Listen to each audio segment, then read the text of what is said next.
बाद मुझे एक और भयंकर बीमारी हुई, टिटनेस, और उस बीमारी में मेरी मृत्यु हो गई। हॉस्पिटल से डॉक्टर ने डेड बॉडी को डिस्चार्ज करके मेरे भाई के हाथ में दे दिया, ले जाइए, अब ये नहीं बची है, खत्म हो गई है। और मेरे भाई मेरी लाश लेके घर पहुंचे। घर में हमारे सब रिश्तेदार जमा हो गए और पड़ोसी लोग भी है। सब ने कहा, रे शांता, इतनी छोटी उम्र में बच्ची मर गई। कोई कहता नहीं, चलो बेचारी का कोई तो है नहीं, वो इतना दुख उठा रही थी, इतने सालों से मर गई तो अच्छा है। अब मरने के बाद दफनाने का इंतजाम, हमारे रिश्तेदार, मेरे ताए चाचा सारे कहते हैं इसको जलाएंगे, हमारी सरदारों की बेटी है, वहां ले जाएंगे। मेरे भैया ने कहा नहीं नहीं, मेरी बहन है, क्रिश्चियन है, यीशु को मानती है, हम क्रिश्चियन चर्च में लेके जाएंगे। दोनों में लड़ाई शुरू हो गई और चाचा लोग सब नाराज होके चले गए। इसके बाद मेरे भाई एक पादरी साहब के पास गए, दिल्ली के बिशप बने थे बाद में वो, पहले उस समय पादरी थे, पादरी एरिक विक्टर जोनाथन। उनको जाके, एंग्लिकन चर्च है, उनको बोला मेरी बहन को दफनाने के लिए आपके कब्रिस्तान में जगह मिलेगी। उन्होंने कहा हमारे यहाँ तो जिनका चर्च में मेंबरशिप होती है उनके लिए ही जगह होती है। मेरे भाई ने कहा चलो मेंबरशिप जो भी है आप ले लो, मेरे बहन को अपने कब्रिस्तान में जगह दे दो, जो भी पैसा लगेगा मैं दूंगा। पादरी साहब हमारे घर आए, आके मेरी लाश को देखा। लाश को देखने के बाद कहते हैं इसको नहला पिला के ही तो कपड़ा डालेंगे, कफन ले जाएंगे कब्रिस्तान में, तो मैं ऐसा करता हूँ इसी में मैं बपतिस्मा भी दे देता हूँ, ताकि कोई पूछे तो मैं बता सकूंगा कि मैंने बपतिस्मा दिया। और उन्होंने हमारे घर में एक बड़ा वाटर टैंक था, उसमें बपतिस्मा भी दे दिया और कफन बॉक्स लेके आ गए, कपड़े सफेद ला के मुझे पहना दिया गया और मेरी लाश को सजा के रख दिया। ये सब करते देखा बाद में, अरे बाप रे, टाइम तो हो गया, अभी तो कब्रिस्तान नहीं ले जा सकते, रात हो गई है, आज की रात लाश को ऐसे रहने देते हैं, कल सवेरे लेके जाएंगे। और ये कह के पादरी और उनके साथ आए चर्च के मेंबर दुआ करके चले गए। उनके जाते ही हमारे आस पड़ोस के लोग जो बैठे थे वो भी धीरे धीरे उठ के चले गए। मेरे ब्रदर साधु किशन सिंह अकेले थे और वहां पर उनको अच्छा नहीं लग रहा था, दुख भी लग रहा था, क्योंकि वो मुझे बहुत प्यार करते थे। मम्मी पापा के मरने के बाद मेरे भैया ने ही मुझे माँ का बाप का प्यार दिया था, वो ही मुझे पालते थे और उनको दुख भी लग रहा था। लेकिन कहते हैं अब क्या कर सकते हैं, जो हो गया हो गया, चलो अभी इस लाश के पास सारी रात क्या बैठूंगा, मैं भी थोड़ी देर सो लेता हूँ। और इतना कह के मेरे भाई ने क्या किया, अपनी बाइबल ली और मेरे सिर के पास रख दी और स्वयं जाके अपने बेड में लेट गए। लेटने से पहले उन्होंने कहा प्रभु जी, जो कुछ तूने किया अच्छा किया, आगे जो तेरी मर्जी है कर, मेरी बहन की आत्मा को तेरे हाथों में सौंप देता हूँ। जैसे ही उन्होंने प्रभु को समर्पण किया करके और जाके वो सो गए, उनके सोते ही प्रभु ने अपना काम शुरू कर दिया। हालेलुया।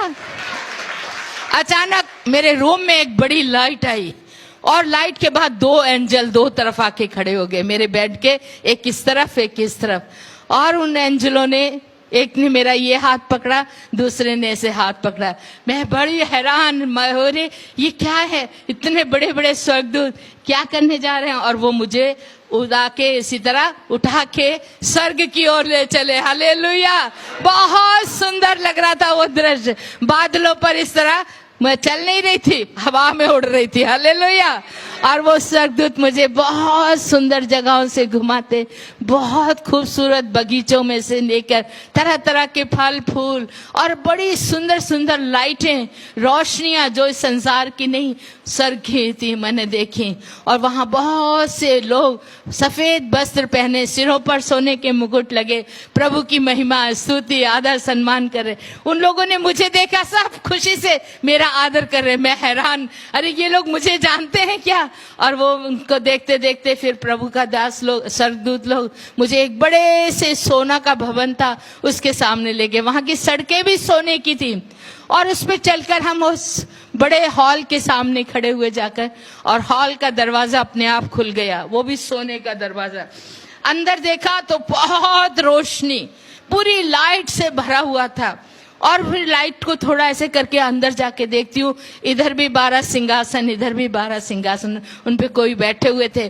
बीचों बीच में एक बहुत बड़ा सोने का सिंहासन था और उस सिंहासन पे यीशु मसीह बैठा था। हालेलुया।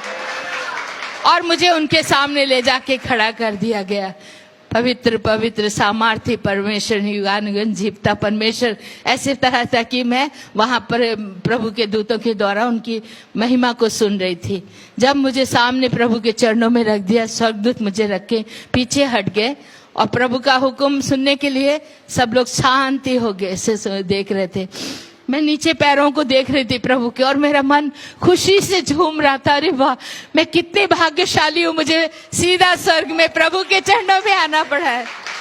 और उसी वक्त प्रभु ने मेरी तरफ देखा और कुछ बोलना चाहते थे, लेकिन मैंने सोचा मैं भी प्रभु का चेहरा पहले देखूं, और वैसे करके आंखें उठा के उनके चेहरे की ओर देखना चाहा, लेकिन उनका चेहरा नहीं देख सकी। वहां पर एक बड़ा सा सूरज चमक रहा था, हालेलुया, और उनके इतनी रोशनी थी कि मैं यीशु के मुखमंडल को नहीं देख पाई। लेकिन उसी वक्त एक बड़ा मीठी आवाज से प्रभु ने मुझे मेरा नाम लेके पुकारा, कहा, बेटी शांता, तुझे ये जीवन मैं वापस लौटाता हूँ। तू दुनिया में जा और जाके सबको बता मैं ही जिंदा खुदा हूँ और मैं बहुत जल्दी आने वाला। हालेलुया। ये था, मुझे प्रभु ने दोबारा जीवन दिया। अपना सिर, मेरे सिर पे प्रभु ने अपना हाथ रखा और मुझे नीचे की ओर धकेल दिया, और मुझे ऊपर से एकदम नीचे गिरना शुरू हुआ, और गिरते गिरते गिरते गिरते एकदम नीचे पहुंची। जैसे ही मैंने पैर जमीन पे रखे, आंखें खुल गई। आंखें खोल के देख रही हूँ मैं कहाँ हूँ, कहाँ आ गई। देखा तो वो मेरा ही बेडरूम था, लेकिन कैसे गिरी हूँ, कहाँ से गिरी हूँ। फिर ऊपर की तरफ देखा तो ऊपर आकाश खुला हुआ नजर आ रहा था। हालेलुया। पूरी हमारी छत खुली हुई और ऊपर से एक बड़ी लाइट मेरे ऊपर फोकस हो रही थी, जैसे कोई ऊपर से बड़ी लाइट जला के मेरे ऊपर चाहे वो कर रहा है, और वो स्वर्ग तक वो लाइट जा रही थी। और उसे देखते मैं जोर जोर से अपने भाई साधु किशन सिंह को बुलाना शुरू कर दिया, भैया जल्दी आओ, भैया देखो स्वर्ग खुला है, प्रभु जी मुझे वापस दुनिया में छोड़ के जा रहे हैं। उन्होंने मेरी आवाज नहीं सुनी। मैं उनके पास जाके उनको उठाया, भैया उठो, भैया उठो। मेरे भाई आंखें बंद करके बोलते, कौन है तू, कौन डिस्टर्ब कर रही। मैं क्या, मैं शांता। कहते, ले शांता तो मर गई है, उसकी लाश उधर पड़ी है, तू कौन है, अपना नाम बता। मैं क्या, भैया मैं मर गई थी लेकिन अभी जिंदा हूं, क्योंकि यीशु मसीह ने मुझे जिंदा किया। उनको कहानी जैसी वो लगा, सपना जैसा लगा। मैंने कहा, आप आंखें तो खोलो, मैं इधर खड़ी हूँ। उन्होंने आंखें वैसे मल के मुझे देखा, और उस समय रोशनी नहीं थी रूम में, 4 o'clock मॉर्निंग, अर्ली मॉर्निंग का टाइम था। मेरे भाई ने जैसे मुझे देखा, वो सफेद कपड़े ना कफन वाले पहने हुए थे, और उस कपड़ों से एक तरह की लाइट निकल रही थी, क्योंकि आत्मा का वो था मेरे ऊपर वरदान।